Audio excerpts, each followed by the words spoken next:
अगला टॉपिक है आपका कल के बाद जो इसका जो टॉपिक बता था उसी के बाद का है।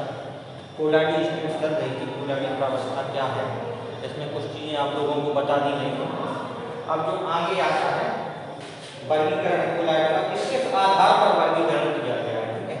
तो पहला वर्गीकरण किया गया परिक्षिप्त प्रावस्था तथा परिक्षेपण माध्यम के प्रति परिक्षिप्त प्रावस्था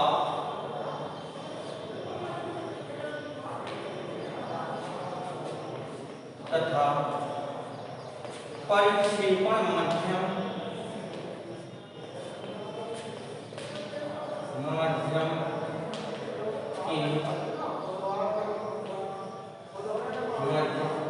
अन्योन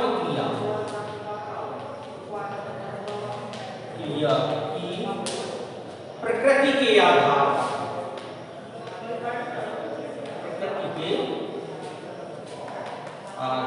पर थोड़ी बड़ी हेडिंग हो गई है, लेकिन वर्गीकरण इसका कई प्रकार से किया गया है। ये सारी चीजें जो सिलेबस में को बताना पड़ेगा।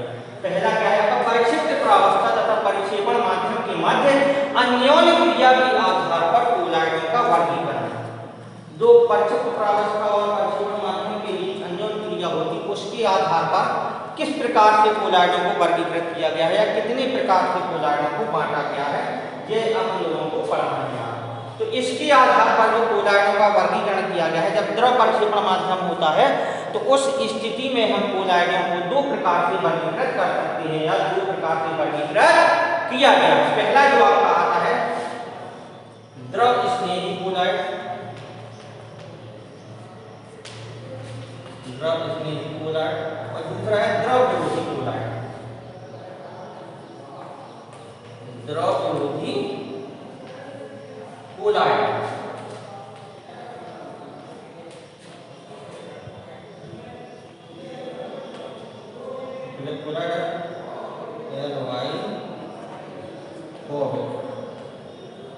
ठीक है,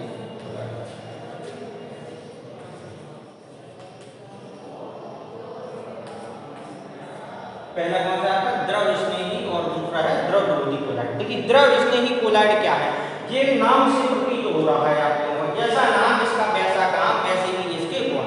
द्रव स्नेही कोलाइड क्या है, ऐसे कोलाइड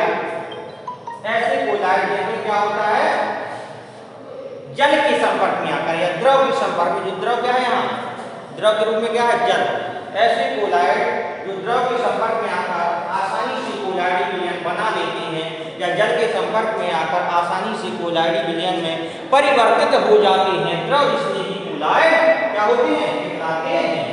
ऐसे कोलाइड जो द्रव के संपर्क में आकर आसानी से कोलाइडी विलयन बना लेते हैं क्या कहलाते हैं, द्रव स्नेही कोलाइड कहलाते हैं।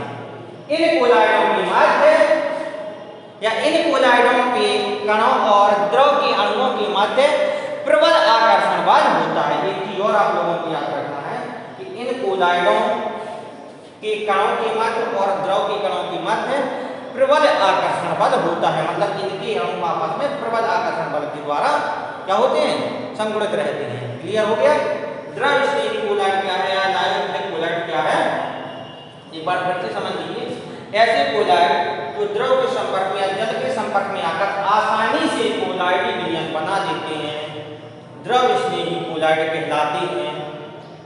इनके अणुओं के मध्य और द्रव के अणुओं के मध्य आपस में प्रबल आकर्षण बल कार्य करता है। ठीक है, इतनी चीज आप लोगों को याद रखनी है।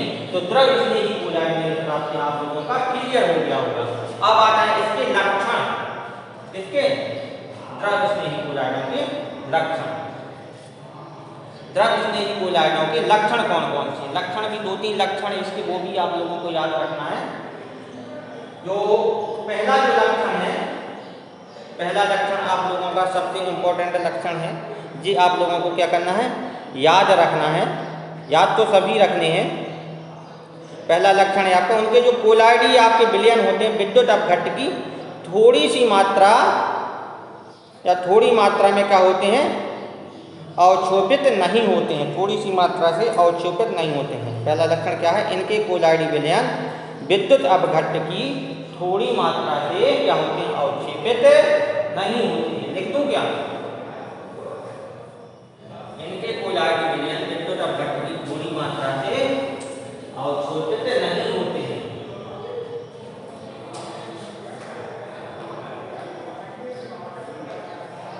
विद्युत घट की थोड़ी मात्रा की अवक्षेपित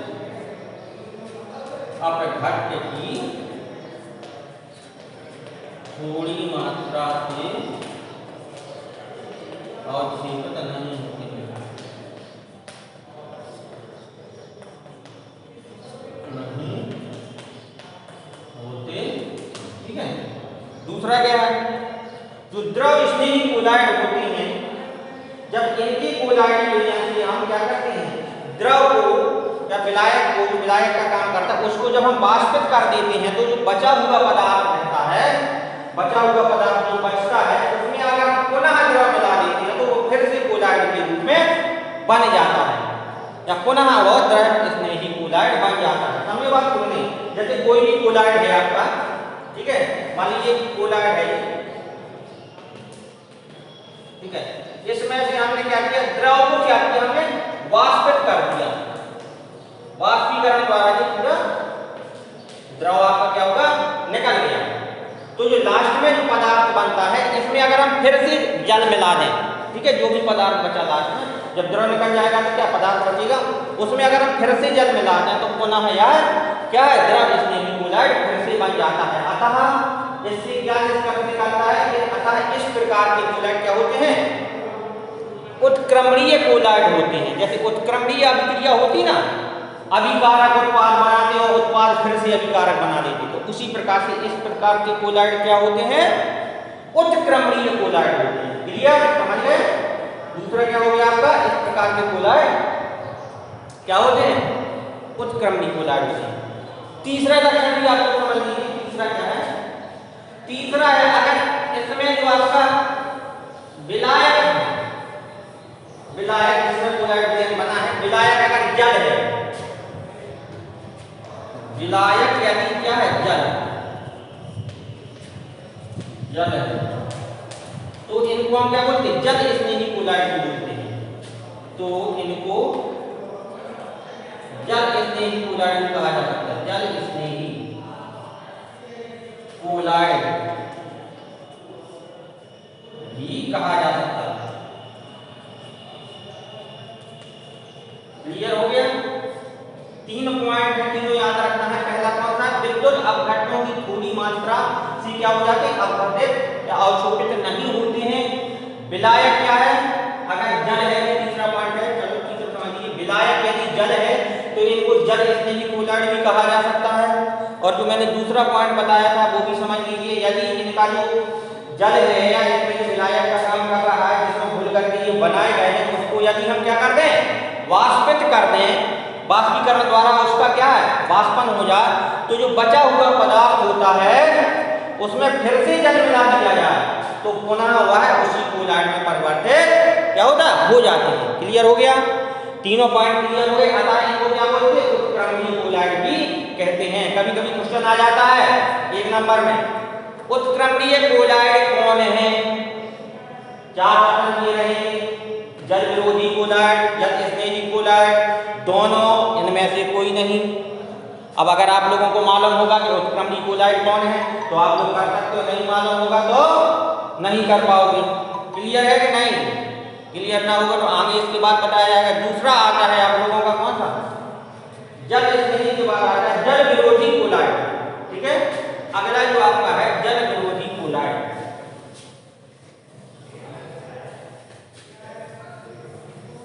जल विरोधी कोलाइड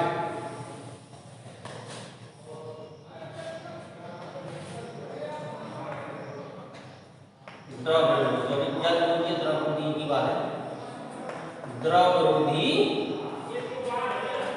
कोलाइड। ऐसे कोलाइड, इसकी परिभाषा सुनिए, ऐसे कोलाइड जो क्या होते हैं, किसी विलायक के साथ या द्रव विलायक के साथ या जल विलायक के साथ आसानी से कोलाइड विलयन नहीं बना पाते हैं। क्या कहलाते हैं, द्रव विरोधी कोलाइड कहलाते हैं। जो इनके कोलाइड विलयन होते हैं विशेष विधियों द्वारा बनाए जाते हैं। ठीक है, ऐसे साधारण विधियों द्वारा सीधे कोलाइड नहीं बनते हैं कि सीधे जल मिला दिया और कोलाइड बन जाए, ऐसे संभव क्या है, नहीं है। उसकी परिभाषा क्या निकल के आती है, ऐसे कोलाइड जो जल विलायक के साथ आसानी से कोलाइड विलयन नहीं बनाते हैं, द्रव विरोधी कोलाइड कहलाते हैं। ठीक है, इनके कोलाइडिंग विलयन क्या होती है, विशेष विधियों द्वारा बनाए जाते हैं। जैसे फेरिक ऑक्साइड का जो होता है कोलाइड विलयन, वो भी आपका क्या है, द्रव विरोधी कोलाइड विलयन का एग्जाम्पल है। और आपका तुम्हारा इसका हो गया, फेरिक ऑक्साइड का हो गया, और सॉरी आर्सेनियस सल्फाइड का हो गया है एग्जाम्पल, वो भी आपका क्या है, द्रव विरोधी कोलाइड। फेरिक ऑक्साइड का, फेरिक ऑक्साइड सोडियम कोलाइड की बात है, ठीक है। आर्सेनियस सल्फाइड,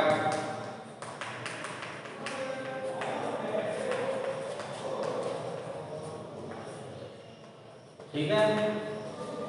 ये दो चीज आप लोगों के एग्जाम्पल याद रखने हैं। अब तीसरा इसमें जो पॉइंट आप लोगों को याद रखने वाला है वो कौन सा है कि इनके मध्य जो प्रबल आकर्षण बल होता है, किसके मध्य, जल के अणुओं के मध्य और इनके दोनों के मध्य क्या होता है, बहुत ही कम होता है। जैसे कि द्रव स्थिति में बहुत अधिक होता है आकर्षण बल, और इसमें क्या होता है, कम होता है, ना के बराबर। आकर्षण बल क्या होता है, कम होता है, किसके मध्य, कोलाइडों के कणों के मध्य और जल के अणुओं के मध्य बहुत ही कम आकर्षण बल होता है। क्लियर हो गया, तीन चीजें इसमें आप लोगों को याद रखना है। अब आता है इसके लक्षण, जो एग्जाम्पल थे लक्षण, लक्षण कौन,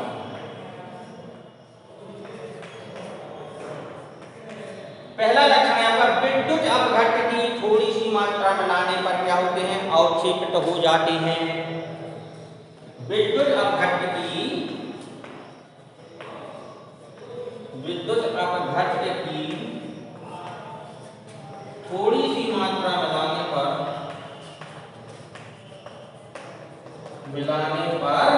क्या हो जाते हैं, अवक्षेपित हो जाते हैं, अवक्षेपित हो जाते हैं।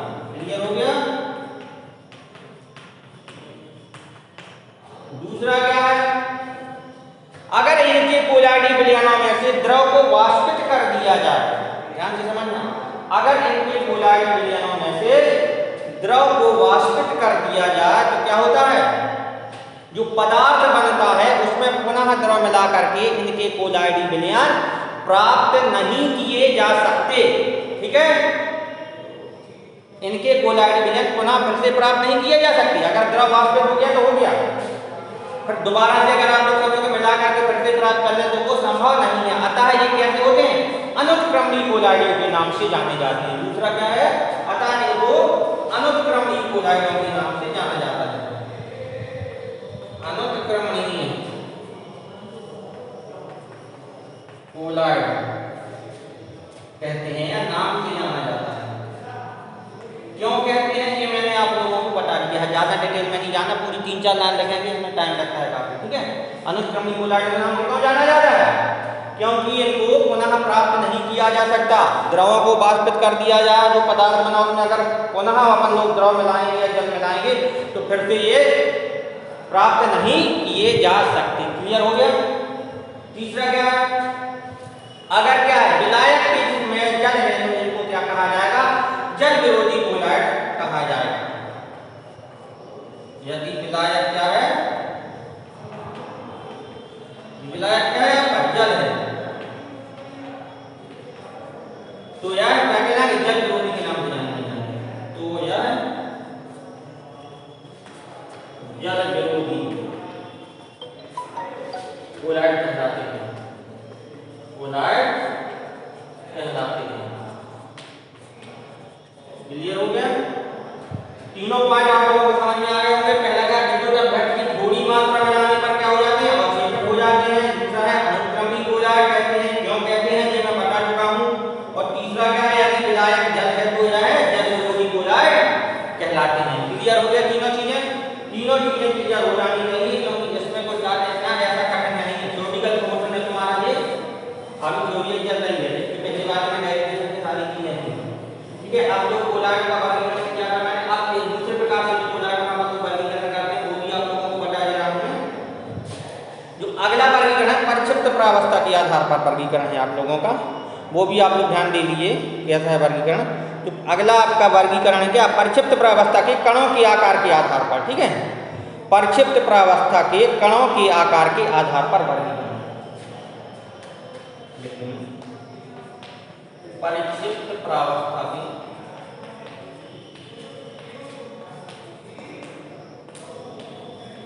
कणों की आकार के आधार पर वर्गीकरण। देखिए जो परिक्षिप्त प्रावस्था की कणों के आकार के आधार पर जो वर्गीकरण किया गया है कोलाइडों का, वो वैसे 3 प्रकार से किया गया है, लेकिन आपके सिलेबस में 2 ही प्रकार हैं, तो 2 ही प्रकार बताए जाएंगे। तीसरा नाम बताना है क्योंकि जितना सिलेबस में वही चीजें बताना है। तो पहला है आपका क्या है, बहुआण्विक, और दूसरा है बृहद आणविक। बहुआण्विक कोलाइड पहला है आपका बहुआण्विक कोलाइड, चलिए नाम जान लीजिए। और दूसरा है आपका बृहद आणविक कोलाइड, बृहद आणविक कोलाइड। तीसरा है सहचालन, तीसरा कौन सा है, सहचालन। ठीक है, अपन लोगों को ये पढ़ना है बहुआण्विक कोलाइड और बृहद आणविक कोलाइड। तो सबसे पहले आते हैं बहुआण्विक कोलाइड क्या है। बहुआण्विक कोलाइड बिल्कुल सरल है। जो बहुआण्विक कोलाइड होते हैं, इसमें जो कोलाइडी कण होते हैं, क्या होते हैं, कोलाइडी कण जो होते हैं वो छोटे छोटे कण होते हैं, समूहों के रूप में होते हैं, और बहुत सारे समूह होते हैं मिलकर के पुंज बना लेते हैं। पुंज जानते ना, पुंज मतलब इकट्ठे हो जाते हैं आपस में। तो जो बहुआण्विक होते हैं इसमें जो कोलाइडी कण होते हैं एक समूहों के रूप में होते हैं, जो कि बहुत सारे समूह आपस में मिल करके क्या बना देते हैं, एक पुंज बना लेते हैं, और यह आपस में दुर्बल वैन डर वाल्स द्वारा आपस में क्या होते हैं, संगुणित रहते हैं या जुड़े होते हैं। ये चीज भी आप लोगों को क्या करना है, याद रखना है। ये जो पुंज होते हैं, ये समूह होते हैं, आपस में दुर्बल वैन डर वाल्स द्वारा क्या होते हैं, संगुणित रहते हैं, जुड़े होते हैं। ये आपके बहुआण्विक कोलाइड क्या होते हैं, कहलाते हैं। ठीक है, जैसे आपका सल्फर का हो गया, सल्फर का सॉल्व होता है जिसमें जो S8 के जो आपके अणु होते हैं, सल्फर के S8 के अणु होते हैं, जो बहुत छोटे छोटे हजारों अणु मिलकर के क्या बनाते हैं, एक समूह बनाते हैं, हजारों की संख्या में समूह आपस में मिलकर क्या बनाते हैं, एक पुंज बनाते हैं।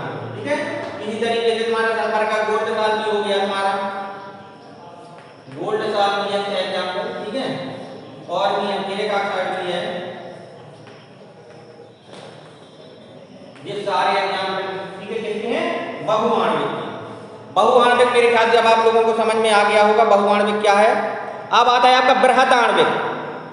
इनके अणु क्या होते हैं, उचित विलायकों के साथ ही क्या होते हैं, उचित विलायकों के साथ ही बृहद अणु होते हैं। इनका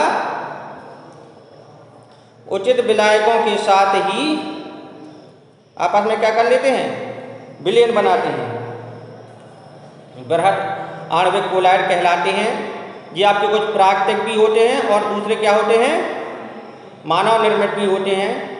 और जो आपके बृहद आणविक होते हैं ये अत्यधिक स्थायी होते हैं। जो प्राकृतिक होते हैं सब लोगों को मालूम है, गोंद है, जिलेटिन है, ठीक है, सेलुलोज है, ये आपके क्या है, प्राकृतिक हैं। और जो मानव निर्मित है वो क्या है, मानव निर्मित सब लोग जानते हो, पॉलीमेर है, और दूसरा क्या है आपका पॉलीस्टीरीन है, नायलॉन है। तो बृहद आणविक का आप लोग बृहद आणविक भी समझ गए होंगे। तीसरा जो आपका है वो सहचारी है। सहचारी ज़्यादा पढ़ने की आवश्यकता है नहीं क्योंकि आप लोगों के सिलेबस में है नहीं। ठीक है, तो मेरे ख्याल से आप लोगों को समझ में आ गया होगा।